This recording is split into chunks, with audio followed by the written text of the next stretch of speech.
Greetings, everybody. I want to welcome you to episode 33 of Compass Games Live. My name is John Kranz, and today we're going to be introducing a special guest, Brian Train, for one of our upcoming releases, which actually you'll see right above me here, Brief Border Wars. So that's going to be our feature attraction for tonight, and we'll probably have a bit of a shorter episode today because Brian's going to be our only guest for tonight, and I just have a few housekeeping things to cover.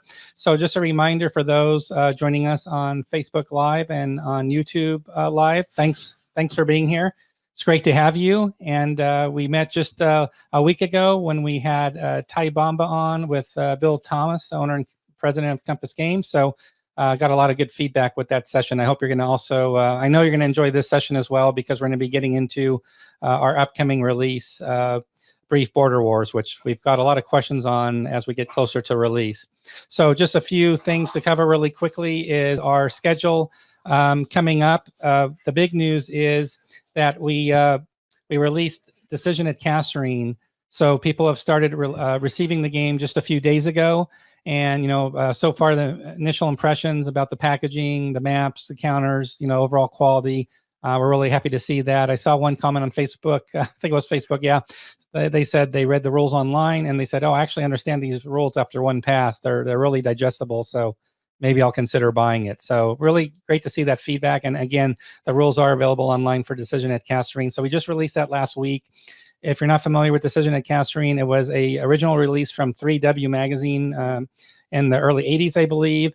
And it became a boxed edition. And later it was also published by Hobby Japan. And that cover has pretty much stayed constant for Decision at Kasserine that you see there. So we actually copied it and actually worked with the Bundesarchiv in Germany to get the licensing rights for the cover, because we didn't want to lose that cover because it's such a well-known cover for the game. So again, we're really pleased to be shipping that game out now, and again, looking forward to getting feedback about that game. So as far as the release schedule, again, that's our most recent release.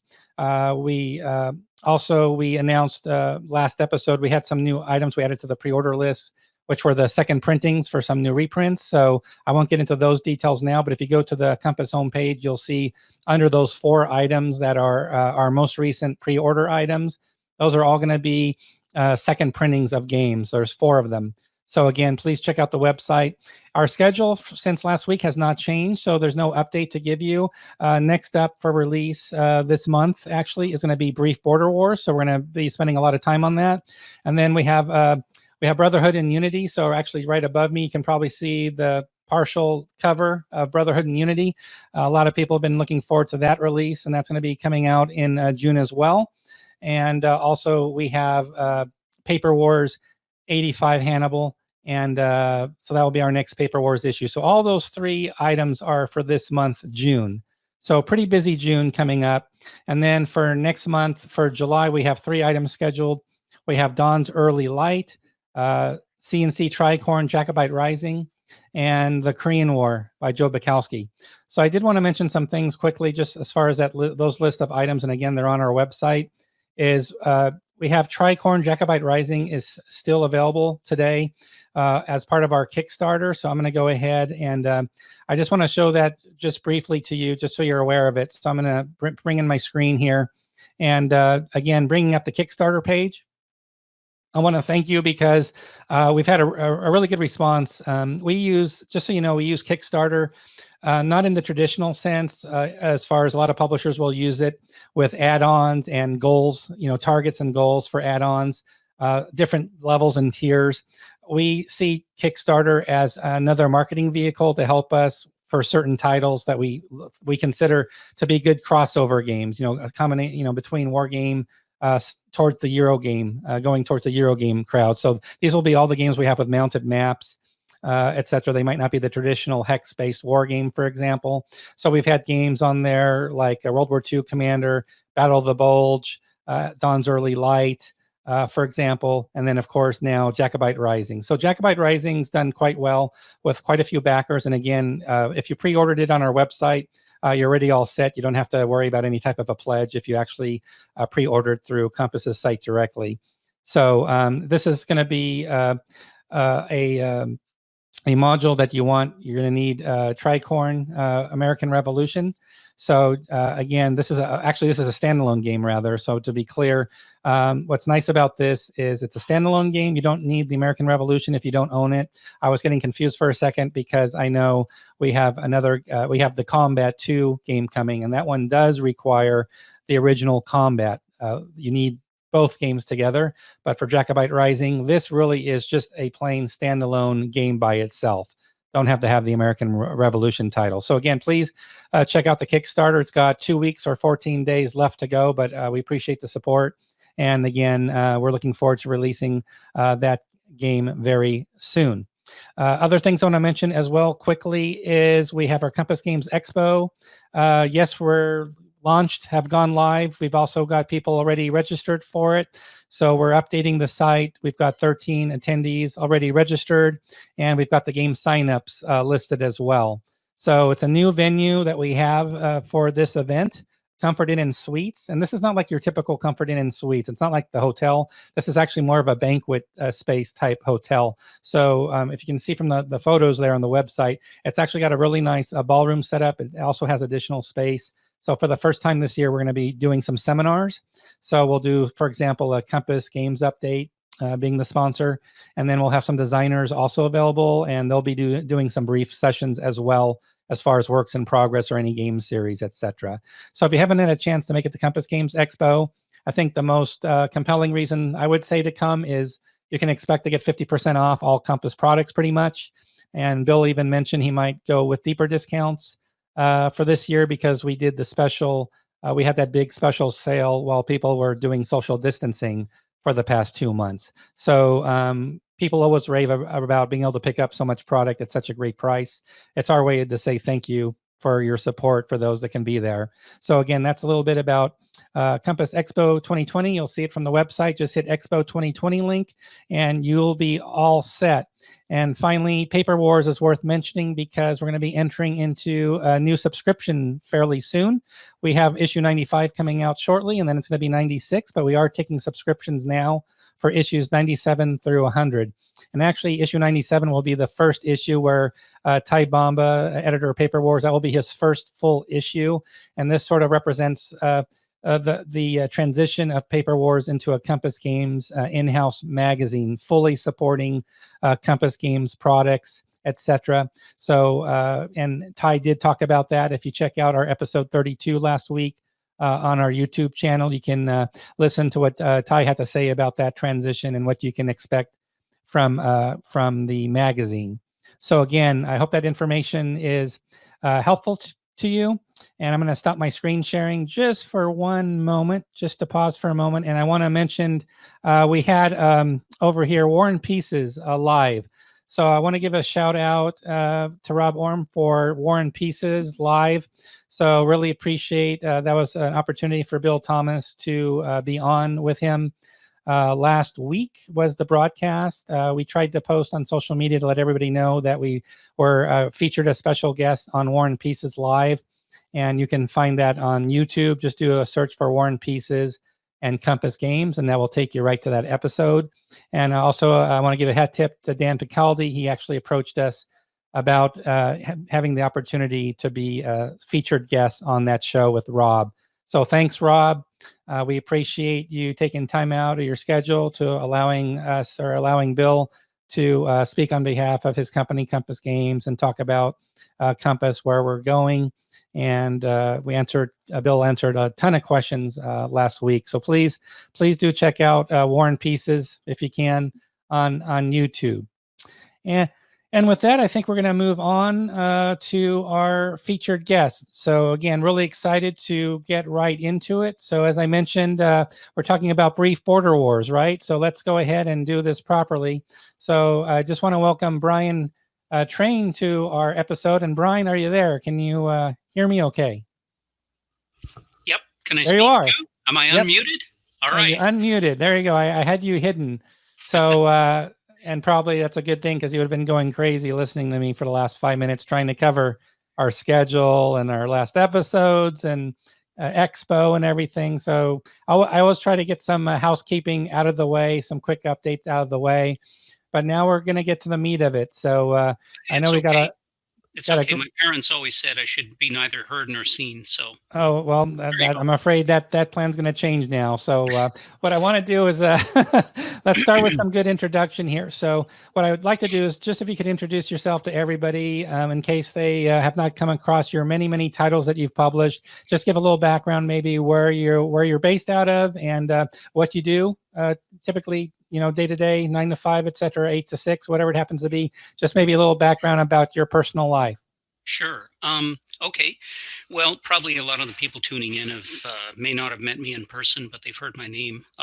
So I'm Brian Train. I live in Victoria, British Columbia, Canada, way out on the left coast. I've been designing and publishing games for about 25 years, almost 30 years now. I've done all kinds of stuff from, very basic desktop publishing stuff to a couple of titles by GMT, which is right now pretty well up there in terms of production quality. Oh, and Compass Games, of course, they're very high in production quality. Mark, I hope I'm allowed to mention other companies' products. And yes, of course you are. Yeah, this this is a free airway here. So yeah. Not a problem at all. Yeah, not a problem at all. Don't worry. Absolutely. Yeah. So as I said, I've been designing for a while. I guess I've got about 50 titles that I've published in one way or another over the last, 25 or 30 years, and with all kinds of different companies. And people who know my work, they know I like to treat unusual subjects. And this is one thing we're going to be talking about, a set of 4 unusual subjects tackled in kind of an old way, but we're kind of making the old thing new again, perhaps. Maybe that's one way to talk about this quad. Right. And speaking of the old way, I want to go back to the old days, and I want you to share with everybody, what was your first published game design, and what can you recall? What can you recall about that experience? Your first published game, what was it? How did it come into being? Give us the whole story about that. Well, I guess the very first couple of games that I published that weren't, something I did myself and copied for somebody else would be with the microgame co-op. It was called the microgame co-op back when Carrie Anderson and I started it in 1994, 1995. After a few years, we had to change the name of the group to Microgame Design Group instead of Microgame Co-op, because Carrie lives at the time he lived in Alberta. And in Alberta, the provincial government thinks co-op refers to agricultural and economic co-ops. So one day the Alberta provincial government wrote to Carrie saying, listen, if you're going to call yourself a co-op, you're going to have to get a board of directors and some bylaws and grow some wheat or something like that. So we decided to change it to Microgame Design Group instead. But Carrie and I started this thing in 1994, 1995. And it went on for about 10 years and more. And this was a game publishing company that was nonprofit by intention and not by outcome. Because what we did was we put together DTP quality games, color laser printed counters on a sheet, and a map that was no bigger than 11 by 17, and a set of, a fairly short set of rules. And we would put them in a comic book bag, and we would sell it for about the cost to produce it and mail it somewhere. And so that was how we wanted to do it. It was a vehicle for amateur game designers to just kind of get their product out there, to get their ideas out there. And we turned out about 40 titles in about 10 years. Oh, so great. It was a really great start. And of course, as well as I do, there's nothing like seeing something that you've worked on, a book you've written, an article you've written, a game that you've put together, finally being produced by somebody else, and then they send you a copy. So what put you in designer mode? Did you start doing development, or were you writing articles about games? Was there any type of a ramp towards becoming a designer? Like how did that come into being? That's the route you decided to take. I'm curious about that. Yeah, well, I started playing war games in about 1978. I was about 15 years old. My favorite uncle sent me a copy of Tactics 2 for Christmas. I think it took a long time for my parents to forgive him. I'm not sure they ever actually did. And from the very beginning, when I started to pick up games, I picked up a few SPI games, the old Meta Gaming micro games that were in the little plastic envelopes and stuff. From the very beginning, I was interested in making variants and covering the kind of topics that I was interested in that nobody else was publishing on. And even by, after a couple of years, I had put together a game of by myself, a complete game on Busan Perimeter, which is like an early stage in the Korean War. And that was like about 1981, 80 or 81. And I didn't publish it, of course, but I did come back and publish something like it quite a while later. So from the beginning, I was playing, but I was also making variants. And then variants. That's okay. That's right. Yep. Everybody falls in through variants. I'm sure. Well, I haven't seen the interview that you had with Ty last week because my internet has been really laggy at home for some reason. I couldn't get the video to run. But people who have been in the hobby for a while will recall that Ty was writing variant articles and criticism and that kind of thing in the gaming magazines all the way back into the early and mid 70s. Because I think he's about maybe 10 years older than I am. I think he's about 65 or so. So he's been in there for a long time. And of course, a lot of designers start out as makers of variants, and then you kind of fall into writing about it, and then eventually you'll design your own games, and then eventually you'll publish them as well. Right. Now, what I want to interject here quickly is because I do want to get to Brief Border Wars. So let's sort of gently start moving there. And the way I want to get there is let's talk about what else you've done with Compass. My understanding is that Brief Border Wars is not your first published title with Compass, but you did one other title before that. Could you share with everybody what that game is, and any comments about the design? That'd be great. That's right. Oh, it was. Yeah. I was right. See, I was right about it was one other game, but yes. Now you got to fill in the blanks for everybody. What was it? I'm being cryptic now. I know. No, well, the one other game I had, my other title with Compass Games is Finnish Civil War, which was in Paper Wars. It came out in January, a year or two back, and that was a sort of a family of games that I designed on wars that were done between World War I and World War II. So there's kind of a family of those games, and Finnish Civil War was one of them. The others are things like Warplan Crimson, which was a fictional hypothetical invasion of Canada by the United States in the late 1930s. And Freikorps and Konarmia, which were two games on the Russo-Polish War, and then figuring that the Soviets had won the Russo-Polish War and kept on going into Germany. Anyway, Finnish Civil War was one of those games using that system. I originally designed it in 2010 and put it up on my webpage for free print and play, the way I've done with a number of my titles. And Bill saw it, Bill or Ken saw it in about 2012 and thought that it would be a good one for Paper Wars. So we started talking about that back in 2012, but Paper Wars took a while to shift tracks as well. And now, of course, as you remarked, it's something that's a really high quality magazine that's producing regularly, and it's now like a house organ for Compass Games products, which is great. So I was quite pleased when it came out. It looked really nice, and I haven't had too much feedback on the game itself, but people seemed to find it interesting at the time. I do remember long ago when I was playtesting it with somebody in Vancouver at Rob Bottos' convention, BottosCon, and someone came along and said, "What the hell's this?" And I said, "Well, it's the Finnish Civil War in 1918." And he looked at me and said, "Well, geez, now I've seen everything." That's good. That's an obscure topic, and I think actually that might generate more interest in the title now that they know you designed it. I think people will leave this broadcast and probably go back. If they have that issue again, it's just 2 years ago, like you said. They'll be able to pull it out. So that's really great. Now, I warned you in advance that I'm going to put some undue pressure on you through the audience, through this great relationship we have with our live audience. We always love getting some tough questions or all kinds of questions for our guests. That's just the way we like to keep things fresh.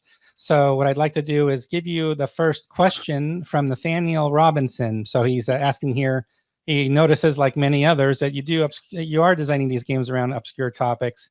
So do you experience any apprehension that your games won't appeal to the traditional wargaming hex-based crowd? I'd put out. Apprehension. That's an interesting word to use, Nathaniel, and thank you for the question. I'm not really apprehensive at all because I don't design anything. I don't do anything unless I really want to. This is not a job for me.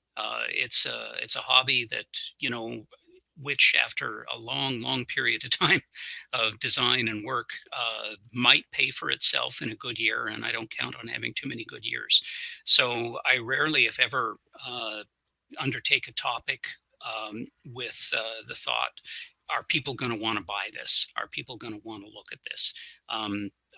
Very selfishly, I design for what I'm interested in first. And there are people out there who don't really care about the Finnish Civil War or that El Salvador and Honduras fought a war in 1969 or anything like that. Wargamers tend to have, they tend to have favorite periods, historical periods, or treatments of historical periods. And outside of that, everybody's allowed to have favorites. So Yep. People who like the kind of topics that I do, they don't like everything I do because I've done, most of my work has been 20th century or 21st century stuff. And there are people who, really don't make a habit of playing anything after 1900, which is fine. I'm not going to be universally, palatable to everybody. And the way that I treat topics, sometimes the systems I use, they're not always traditionalist either. Sometimes they're not all that easy to get into. And again, Yep. That's I design in a way that that pleases me. I'm sorry if it sounds selfish or boastful or bad somehow. Hey, it's your time, and like you said, it's your passion. You should be doing what you're passionate about, right? You don't have to That's right. apologize for that. Yeah, and So I don't. Go ahead. I Yeah. don't do it for money. I don't do it for notoriety. If I want to be happy with what I do, and whether I sell a dozen copies of it myself through my website, just DTP one at a time, or whether it's turned out in thousands of copies through a magazine or something like that, it's not all one to me. But Right. I feel I have to be happy with what I'm doing, and I have to be happy with the topic to do my best work on it. Right, absolutely. And then just a shout out to your website. I want to make sure everybody's aware, and I'll add your website to the YouTube. We'll have this as a recorded session on our YouTube channel, and I'll make sure in the description I'll have a separate link to your website. But just so everybody can see here, your website's pretty easy to get to. It's just brtrain.wordpress.com. Just type that in. Anybody can go there now in their browser window. Although please stay with us. Don't lose us to another browser tab. Stay in our tab, if you could. Stay within our zone of control here in our browser tab. But yes, brtrainwordpress.com. Again, I will add that to the recording just so everybody is aware. So, and I believe I had just one more question because I do want to get, to the topic at hand for today. But let's do one more before we get to the game, and that is from Dan from No Enemies Here. Dan asks, so why did you settle on obscure topics? And then personal question, why Vancouver? How did you end up in Vancouver? And how's that going? So good question, Dan. Sorry, Dan. Actually, I live in Victoria, British Columbia, which is on Vancouver Island. But it's about an hour and a half ferry boat ride away from Vancouver, the city. I've lived in Victoria for most of my life, actually. My dad was a Mountie. How stereotypical is that in Canadian? So I was born on one edge of Canada, and I've lived or passed through all the provinces. But when I was 12, he was transferred out here to Victoria, and I've lived here off and on ever since. It's really nice. This is probably the nicest part of Canada to live in. The climate is not too hot, not too cold. Most of the time I forget that I live on an island, except when I try to leave it. but I don't. And then Dan's also asking you why obscure topics being your focus. Can you share some more about that? You know, from the very beginning, the reason why I got into designing was that nobody or very, very few people were designing games on the topics that I wanted to see stuff about.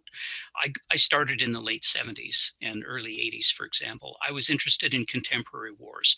Back then, it was things like Vietnam and the Falklands. And it would be years before anybody did any kind of a Falklands game for that very short war.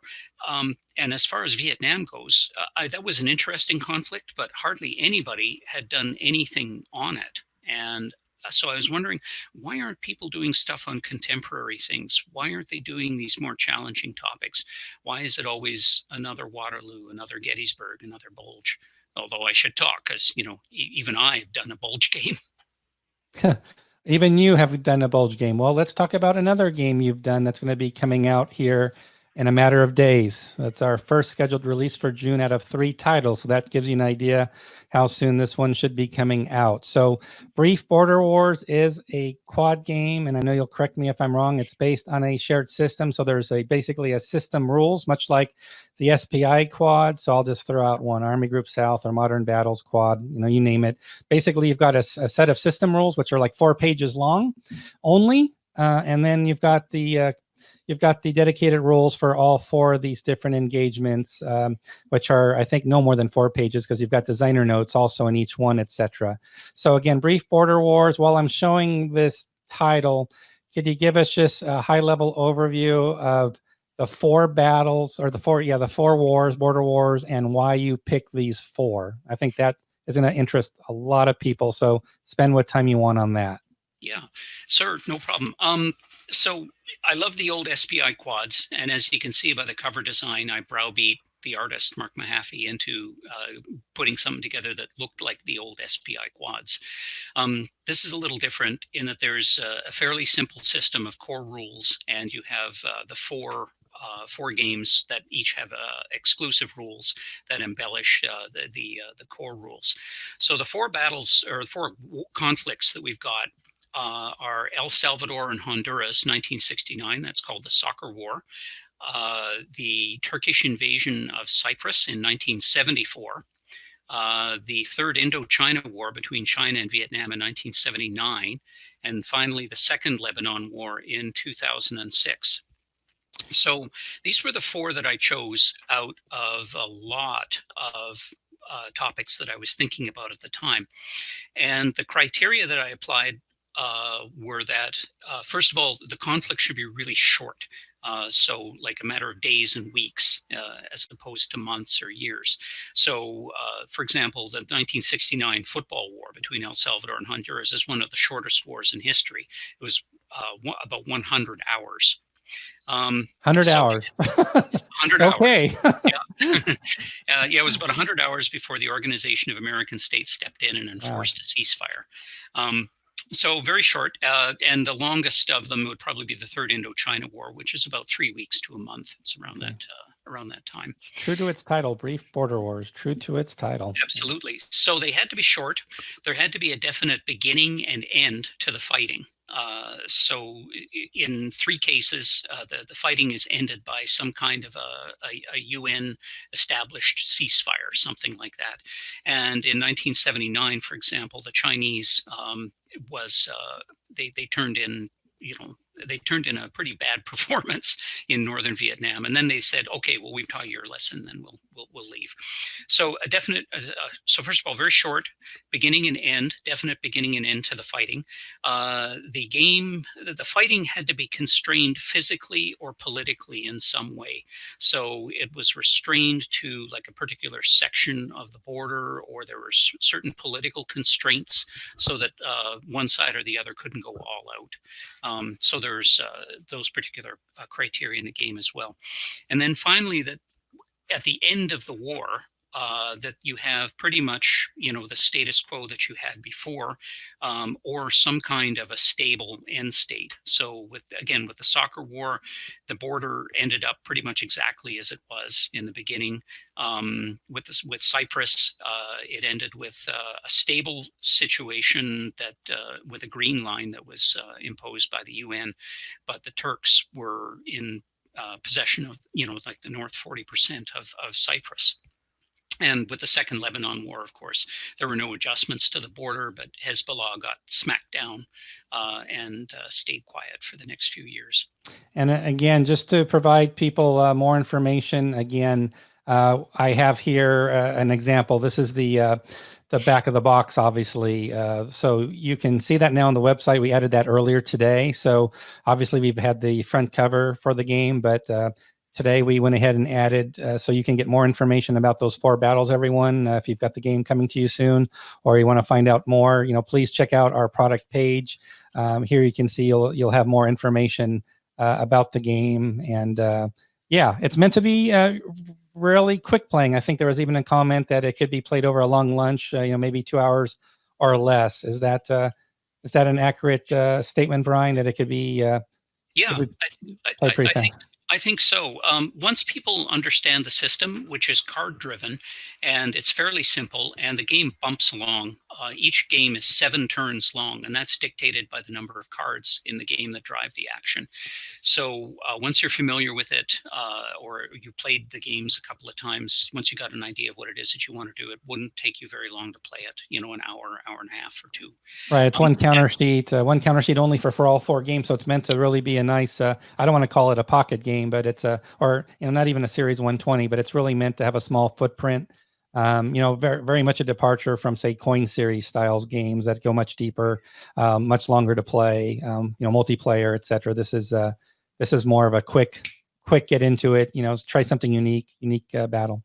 Yeah, that's exactly what I wanted to do with this quad, was to have a fairly simple system that handled these conflicts. And I've mentioned these criteria, but of course, I also like to have a lot of asymmetry and chaos in my games. So one other note about these games is that the mechanics themselves in the system give you a lot of asymmetry between the 2 forces, and there's a lot of chaos. You have to do a lot of improvising. So there are no perfect plans in these games. And that's as it was historically, because none of the forces involved were very good at what it was they were doing. There were political factors in play, and just professional factors in play that made things kind of stop and start and rather chaotic in what happened. And I've always wanted to show these kinds of asymmetries and how chaos and friction intrudes in people's perfect plans. Great. And then what I'm doing here is I'm showing all 4 maps, and just so everybody understands, these are 17 by 22 inch maps. Think again to the standard SPI quad. So these maps here, this is just the master art file. So they've all been cut into separate map pieces. So obviously it's going to take up not much table space to, play whatever game you're playing. It's going to be just the one. But again, just want to share with everybody again, this is not yet posted to the website. This would be something I should be adding to the website. But again, an exclusive for you. You can see all 4 maps here. What I'm not showing right now is, maybe you can explain, Brian, to everybody. There is some card play in the game, so which is a nice touch. So can you maybe touch upon how the card play will work in your system? Sure thing. There's actually 5 games in this system. The first one was a game called The Little War, which came out as an addendum to the Ukrainian crisis game that I did in 2014, 2015, that was published by Hollandspiel. And this was pretty much the same kind of game as the same system, except it used a deck of ordinary playing cards to drive the action.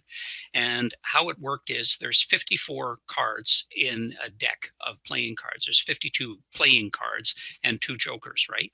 So 54 of those. And the idea I had was that the 2 players would play a game, and the entire deck of cards would be played through in the course of that game.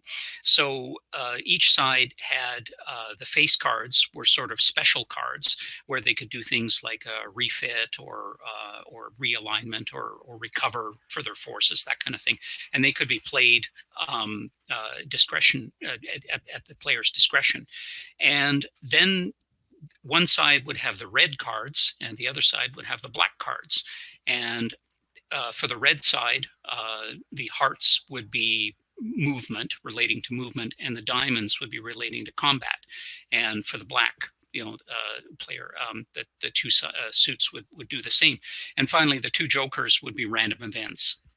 So what you would do is you would shuffle the cards, and in each turn of the game, you would deal out 6 cards to each player.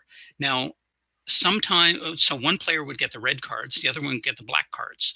And so sometimes you'd end up with there'd be 3 red and 3 black, or 4 and 2, or once in a great while 6 and 0, which was unusual.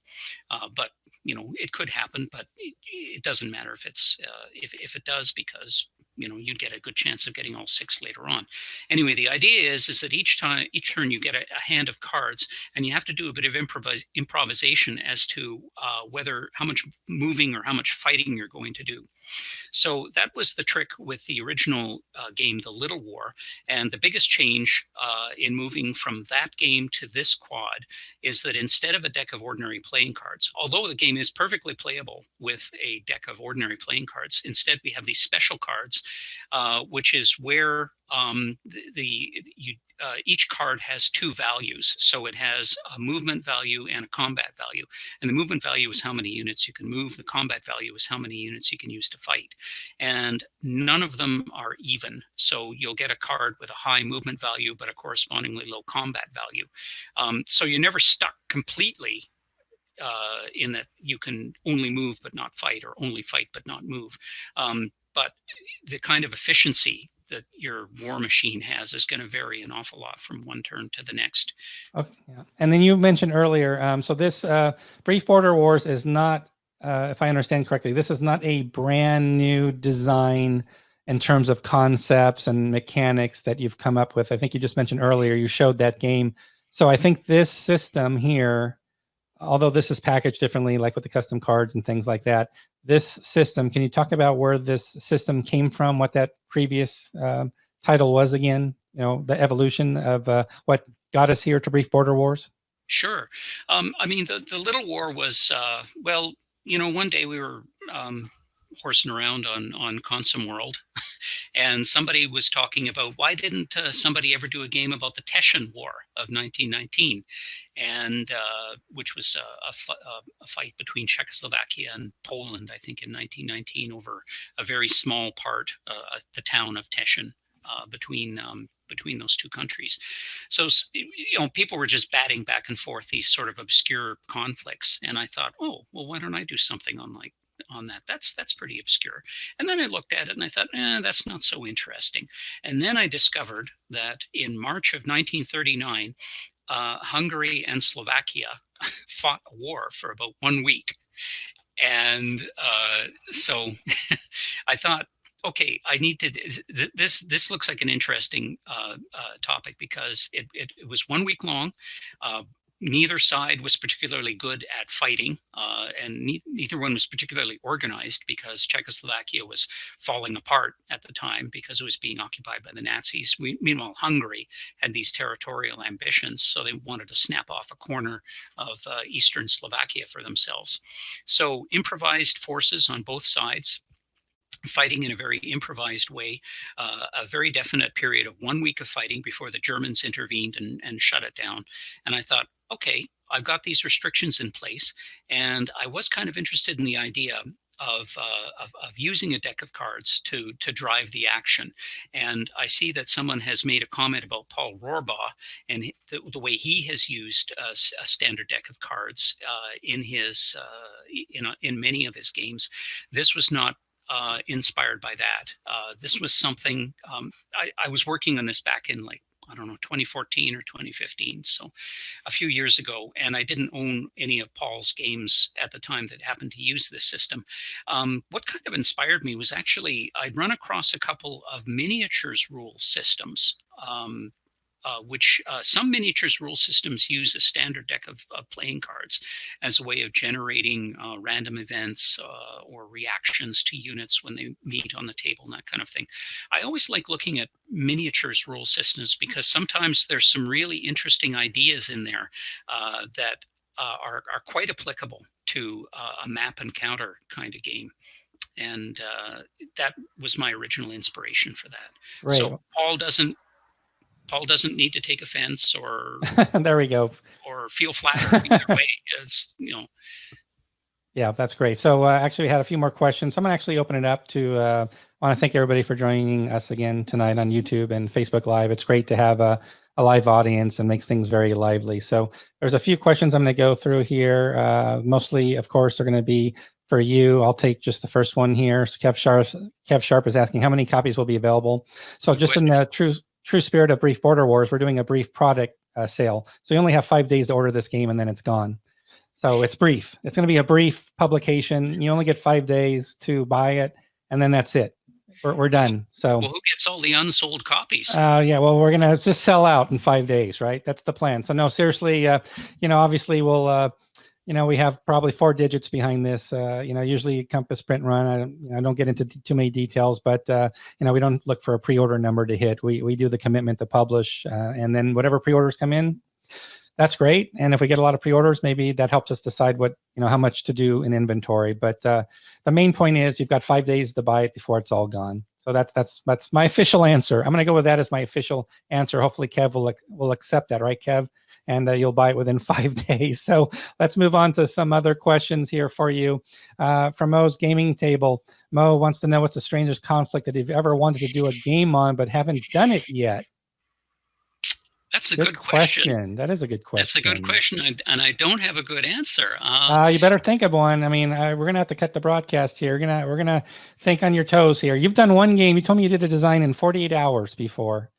You've done a full. If you can do a full design in 48 hours, you can answer Mo's question about what's a unique battle out there that you haven't done yet that you think would be interesting. Yeah. This was my 48-hour design.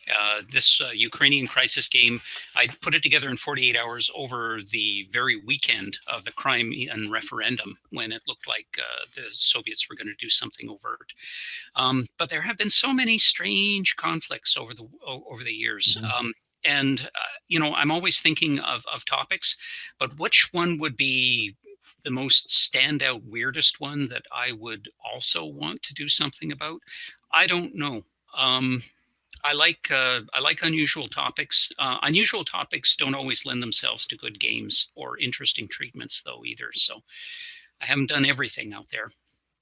Yeah, that's true. I get the point that maybe some situations don't lend themselves, or they're even more challenging to get on the tabletop.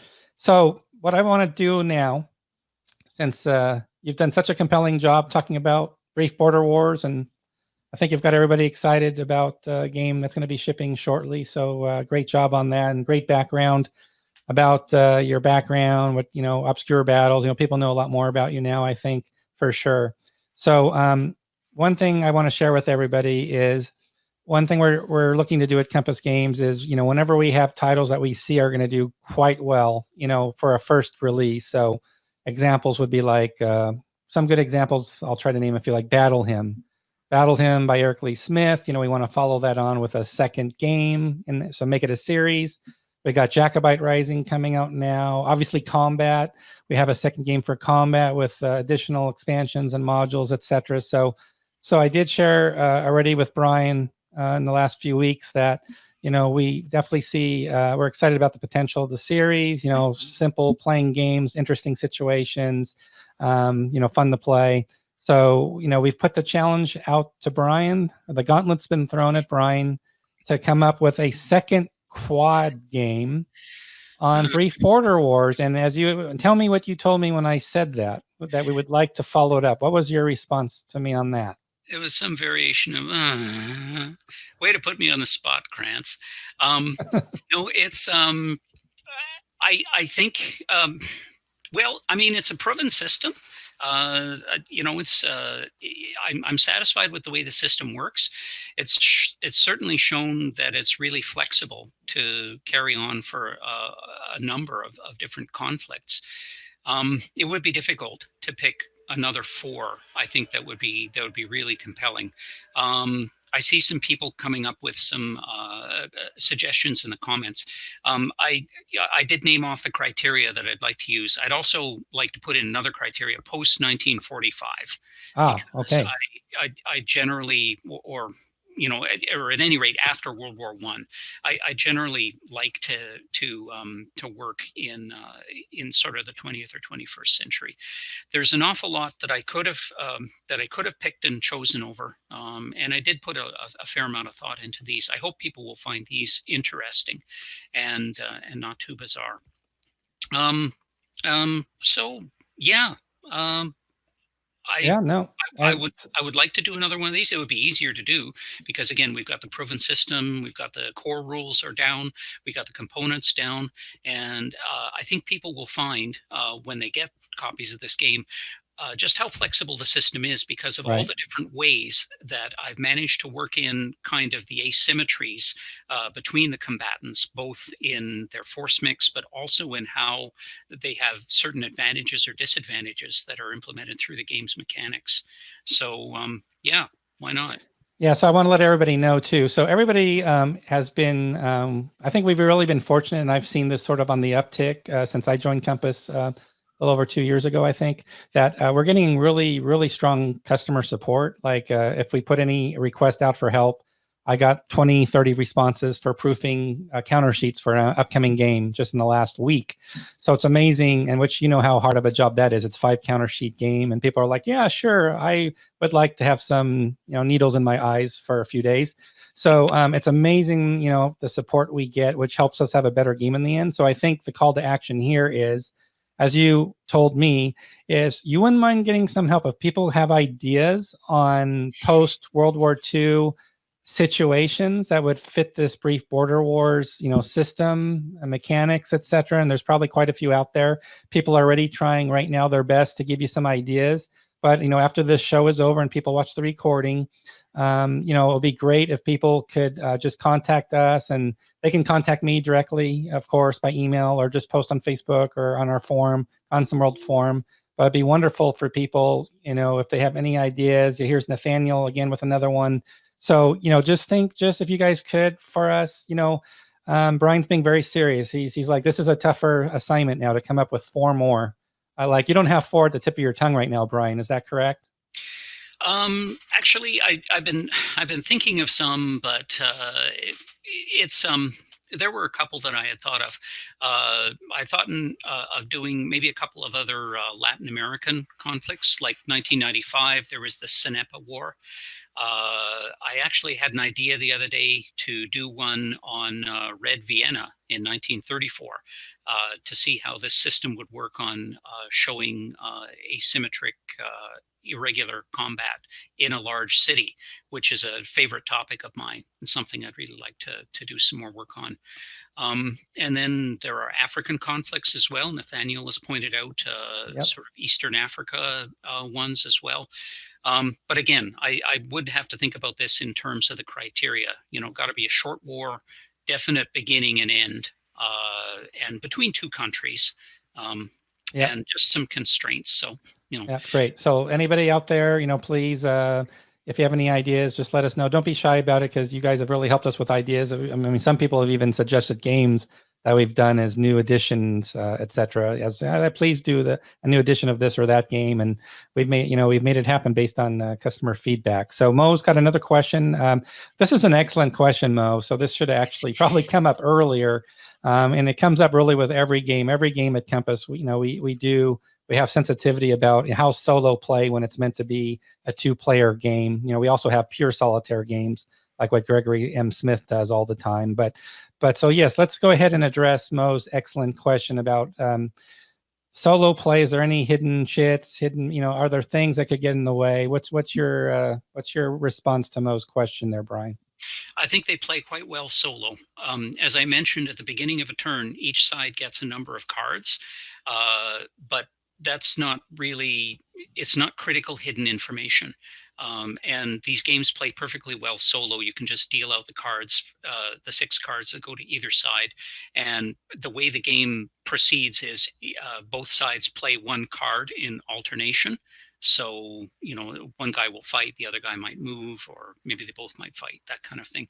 But no, it's the hidden information is really minimal. And if you're playing solo, it doesn't really matter at all.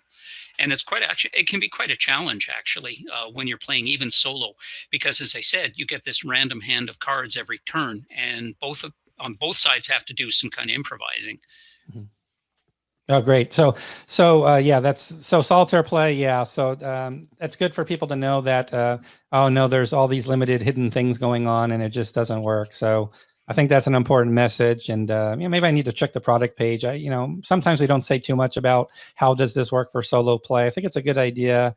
I got to think about that and run that up the food chain to see if maybe we need to always have a little excerpt about a 2-player or a multiplayer game by design. How is it for solitaire? Because that's what I do solitaire all the time for games that are definitely not solitaire. Yeah, we did do that on the product page, and I think we said medium, which tells for the rating. Yeah, we provide a rating, but what I think people would probably appreciate, maybe you guys can tell me here on the live session, but we really don't talk about what would it be like for solitaire play. Maybe saying a little bit about it, like reassurance that there's no hidden movement or things like that, and maybe we just need to provide a little descriptor about that just to help address some things. So another question, or actually, this was a very nice comment from Keith Powell I want to share, and I'm going to be selfish and just bring this up for a good reason. So I just want to make sure everybody knows that, Console World Expo, its 20th year is here. It was originally scheduled for now, but I want to make sure Keith and everybody knows that we did reschedule Console World Expo, and it is moving forward for August 15th through the 22nd. And we'll also be unveiling the Charles S. Roberts Awards that were resuscitated. So the 2019 Charles S. Roberts Awards will also be presented at the Expo. I've been in touch with the hotel in Arizona. A lot of good updates from them this week. I haven't posted an official update for everybody yet, but things are looking still trending positive for those wanting to be together again for mid-August in Arizona. So again, thanks Keith for tuning in tonight and for saying you're enjoying this episode, which is really about you guys, making the episode, asking some great questions, etc. So we really appreciate that. So is there, so just some general questions for you, then I'll let you go, Brian. So as a designer, since you've done so much, has there been anything you would say that you look to that you've maybe borrowed from before, like ideas you've liked from other designers or from other game systems, in case you don't know who that designer was? I'm just curious, when you're doing so many games so quickly, are you always sort of in your own little bubble and you're just coming up with your own stuff? Or do you ever go off and reference some, like, do you play other games by other designers or other publishers? Are you playing games out there besides your own development, etc.? I'm just curious, that whole approach, are you looking at anything out there when you approach your designs? Because I know your designs are much different. That's a really, really good question. I try not to think in a meta sense about my creativity. I tried to do that with Volko Runka a couple of years ago at a conference, and it'll drive you mad if you think about your own creative process too much and what you may or may not be doing. But there are some certain points that really pick out. I like to say that I crouch on the shoulders of giants. There's very few things that are completely new and completely, that come out of nowhere and are completely new and innovative in our hobby. My favorite designers are, of course, some of the crazy stuff that James Dunnigan did. And Joe Miranda has done some incredibly creative work. There are some newer designers who are really good at working in the kind of area of asymmetry and chaos that I like to work in. Cole Verla, for example, with Root and Pax Pamir, games like that. He is just a brilliant guy. I'd say a willingness to experiment, a willingness to grab things out of the past. Sometimes they're obscure and way in the past, but to grab something out and try something new with it. And to take it and to twist it and make something new of your own. But acknowledge your intellectual debts. Don't be afraid to drop names. Don't be afraid to name check, because that's the decent thing to do. Nobody works completely in their own little bubble. I will say though that I design. I spend a lot more of my time designing than I do playing, and I'm not sure if that is if that is always a good thing. But I only have so much time available in the day to do this, and so I kind of spend it on this. Yeah, that's great. I was going to ask you, I think we're at the final call here. Let me see. There is a question from Nathaniel that I may have missed earlier. So let's take this question from Nathaniel. And again, somebody else may have asked it. Repeating Dan's question. Yes, from No Enemies Here. What Canadian subject should be covered in a game? I like this. I like this all Canadian focus. This is like at Expo in Arizona. We have the Canadians. I love that camaraderie. That's very cool. I'm really sorry I won't be able to come down this year, John. That's okay. It's okay. I know with international restrictions, I know that already. It's I don't see that loosening up in August, so I get it. I have been to so many Console World Expos, I've lost count. I have T-shirts from the cons that are so old that my wife's thrown them away. Scary. And meeting you is always thanks. It's great to see you with your 30 designs that you offer up on the little in the foyer area. Yep. Hi, I'm Brian Train. I have 30 designs here. Would you like to play test with me? Yeah, pick your battle. Yeah. That's sort of how it works with you. You have all these great ideas all the time, and people appreciate it. They can just do pickup games with you, and you can get your work further along. So that's great. Well, I love meeting people at this thing, and showing them, unusual things. But a Canadian subject that should be covered. Again, we did Prelude to Revolution. It's I don't know if you're probably familiar with Canadian history there, obviously. So I don't know if you've seen that game before. That's our big contribution to Canada. I think we've done some others as well to cover that area as well, obviously. But that was our big one, Prelude to Revolution. Well, I like to work in 20th century or 21st century. So maybe I could, I don't know, maybe, one game I have been working on for a while is a revised edition of Civil Power, which is a tactical game I've done on kind of a tactical generic game on urban disorders, riots, and mobs and things like that. I don't know what you mean by riots. What are riots? I mean, can you explain further? And I apologize. I may have said Prelude to Revolution. Far away. Yeah, I may have said Prelude to Revolution by accident. That's because we have something in the works that has that title that's going to be announced soon. Prelude to Rebellion, of course, is the Canadian game I was wishing to mention. But mobs, okay. I'm down with mobs. So maybe I'll write a scenario for the Winnipeg General Strike of 1920. Oh, there you go. Well, you will do that, not me. But here's one: townsfolk of Niagara invading Canada. Army camp once.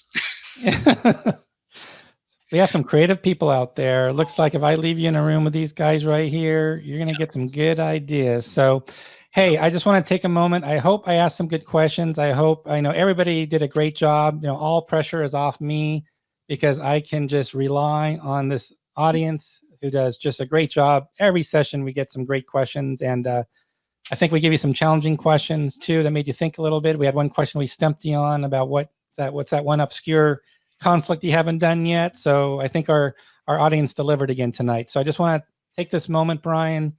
I want to thank you for being here. I want to thank you for partnering with Compass on this new exciting release that will be coming up very shortly. I want to wish you all the best with all your other publishing efforts. You have a lot of games in the pipeline with various publishers, and we just love, we wish you continued success. And we hope we can come up sounds like you have some ideas already for those next 4. So I'll keep you honest on that, and maybe I'll get some support from my online friends here to help work on that further. So again, I just want to thank you so much for joining us this evening. It was a great episode, and we know a lot more about you. Man, that's the most important thing, know more about you, but we also know a little bit now about Brief Border Wars. I will be available for 5 days before we stop, right? Briefly. Yep. I suppose you could build a fort with the unsold copies. Well, again, thank you so much. And it's great working with you guys. And I want to give a shout out to Mark Mahaffey. He was a really good artist to work with on this. He did a good job on the maps and counters. I'm very pleased. Yes, absolutely. It's really important to mention it's a team effort at Compass, and Mark did a spectacular job. We definitely want to thank him. So again, I want to thank you very much, Brian, for your time today. I want to thank everybody for joining us. Please look for us next week. I think we're looking at perhaps next Thursday for our first episode of Behind the Scenes at Compass Games, which will be just myself, joined by Bill Thomas, the owner of Compass Games, to take all your questions. Any questions you have at all, we'll be looking to answer them. But again, thank you so much for spending some time with us on this Friday evening. I hope you're all doing well, and I hope you're excited about Brief Border Wars. And again, thank you again for being here. Take care, everybody. Bye-bye.